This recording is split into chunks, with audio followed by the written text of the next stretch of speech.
ایک بہت طویل باب سیرت النبی کے اندر جو گزشتہ کئی خطبات سے آپ کے سامنے رکھ رہا ہوں کہ صحابہ نے آزمائشیں، اذیتیں، ابتلائیں، مصیبتیں اس دین کے لیے صحیح، لیکن مکی زندگی کے اندر مفسرین نے، سیرت نگاروں نے، تاریخ نگاروں نے ایک عجیب نقطہ اٹھایا۔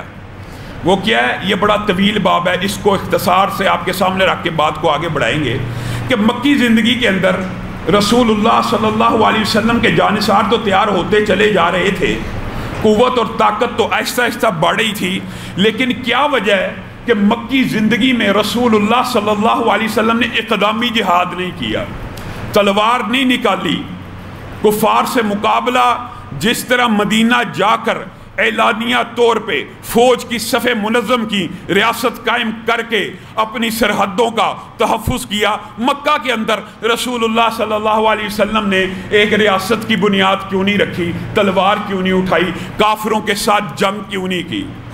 یہ وہ سوالات ہیں جو ایک عرصے سے سیرت کی کتابوں میں موجود ہیں اور ان کے جوابات بھی موجود ہیں۔ میرے بھائیوں، مختصر بات یہ ہے کہ رسول اللہ صلی اللہ علیہ وسلم کا مکہ کے اندر صحابہ کو تلوار اٹھانے سے روکنے میں جو حکمتیں ہیں، معاذ اللہ ثم معاذ اللہ، اس میں کہیں پہ بھی یہ بات نہیں ہے کہ وہ بزدل تھے، اس میں کہیں پہ بھی یہ بات نہیں ہے کہ ان میں جرت نہیں تھی، اس میں کہیں پہ بھی یہ بات نہیں ہے کہ اس وقت ان کے دل میں شہادت کا جذبہ نہیں تھا۔ یہ ایک تبلیغی حکمت عملی تھی۔ رسول اللہ صلی اللہ علیہ وسلم کے ساتھیوں کو اللہ بھی اور خود رسول اللہ صلی اللہ علیہ وسلم کو بھی مستقبل کے احوال اور واقعات کے لیے تیار اللہ کر رہا تھا، اور آپ کے صحابہ کو بھی صبر، آزمائشوں کے اوپر، تکلیفوں کے اوپر سمع اور اطاعت کا جو امیر کی درس تھا، سبق تھا، وہ سارے کا سارا سکھلایا جا رہا تھا۔ اللہ رب العزت نے کہہ نہیں دیا یا ایھا المزمل؟ پوری صورت اگر آپ مطالعہ کریں، قم اللیل الا قلیلا نصفہ او انقص منہ۔ اچھا، اللہ تعالیٰ یہاں پر زندگی تو مکی ہے، جہاد اور تلوار نکالنے کی بجائے نبی کریم کو کیا کہہ رہے ہیں؟ عبادت کیا کیجیے، نصف رات، اس سے زیادہ۔ اور اللہ تعالیٰ خود آگے جا کے یہ بھی کہہ رہا ہے کہ مجھے پتہ ہے تمہیں حکم کم کا ہوا، تم اس سے بھی زیادہ عبادت کرتے ہو، اور ایک طائفہ بھی تمہارے ساتھ مل کے اس سے بھی زیادہ عبادت کرتا ہے۔ یہ عبادات مکی زندگی کے اندر، خشوع و خضوع، یہ سارے کا سارا ایک ٹریننگ پیریڈ تھا۔ یہ نہیں ہے کہ وہاں پہ صحابہ نے مکہ کے اندر آواز نہیں اٹھائی یا تبلیغ نہیں کی یا مارے نہیں کھائیں۔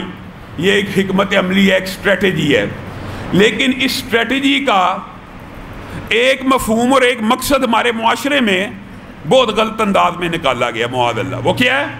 یہ حکمت عملی تو صرف رسول اللہ صلی اللہ علیہ وسلم نے تبلیغ دین، اپنے ساتھیوں کی حفاظت، بڑے نقصان سے بچنے کے لیے، یہ ساری سیرت نگاروں نے قسط وار، ترتیب وار ابواب بندی کر کے یہ حکمتیں بیان کی ہیں۔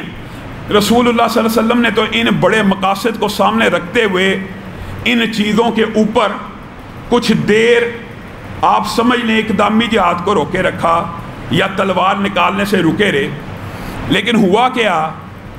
آج کل کے مبلغ، آج کل کے علماء اور بعض لوگوں نے یہی سمجھ لیا کہ دین پورے کا پورا مکی زندگی کا نام ہے۔ نہیں، مکی زندگی کے اندر دین کا پھیلاؤ اگر آپ غور کریں اس طرح نہیں ہو سکا جس طرح مدنی زندگی کے اندر ہوا، لیکن میں اور آپ آج عجیب و غریب مقبضے کا شکار ہیں۔ پوری زندگی گزر جائے، یہ جی مکی زندگی میں رسول اللہ صلی اللہ علیہ وسلم نے یہ حکمت اختیار کی تھی، ہمیں بھی یہی حکمت اختیار کرنی چاہیے۔ 70 برس بیت جاتے ہیں، عالم 16 سال سے تیار ہوتا ہے، 90 سال تک بخاری شریف اور مسند حدیث کی پڑھانی چاہیے۔ یہ ایک الگ فیلڈ ہے۔ ایک طائفہ ایسا بھی ہونا چاہیے جو رسول اللہ صلی اللہ علیہ وسلم کی احادیث کو زندہ کرے، قرآن کی تعلیمات کو زندہ کرے، لیکن ایک طائفہ ایسا بھی ہونا چاہیے جو مسلمانوں کا دفاع کرے، جو مسلمانوں کے لیے نکلے۔ آج خاص طور کے اوپر 14 اگست ہے، اس حوالے سے بھی اس بات کی بڑی اہمیت اور ضرورت ہے۔ اگر برصغیر پاک و ہند کے بھی مسلمان ساری زندگی یہ سمجھتا کہ مکی زندگی میں ہی رہنا ہے تو آج یہاں پہ ہم آزاد نہ ہوتے، آج یہ وطن نہ بنتا۔ یہ ساری زندگی جو مکی زندگی کی طرح گزارنے کا کنسپٹ ہے نا، یہ بھی درست نہیں ہے۔ مدنی زندگی بھی رسول اللہ صلی اللہ علیہ وسلم کی سیرت کا حصہ ہے، اس کے اندر اقدامی جہاد بھی ہے، اس میں مظلوموں کی مدد بھی ہے، اس کے اندر کے جو ریاست کے ضوابط ہیں، مسجد کو کمیونٹی سینٹر کا جو مقام ہے، مسجد کو رسول اللہ صلی اللہ علیہ وسلم نے مدینہ میں پایہ تخت بنا دیا، پریزیڈنسی بنا دیا، ہر کام مسجد سے ہوگا۔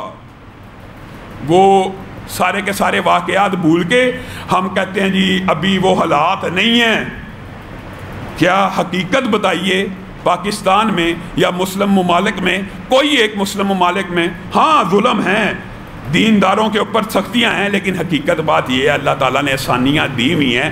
جو ظلم قریش مکہ صحابہ پہ ڈالتے تھے، کیا ہم کسی مسلمان ملک میں اس کا تصور کر سکتے ہیں؟ نہیں۔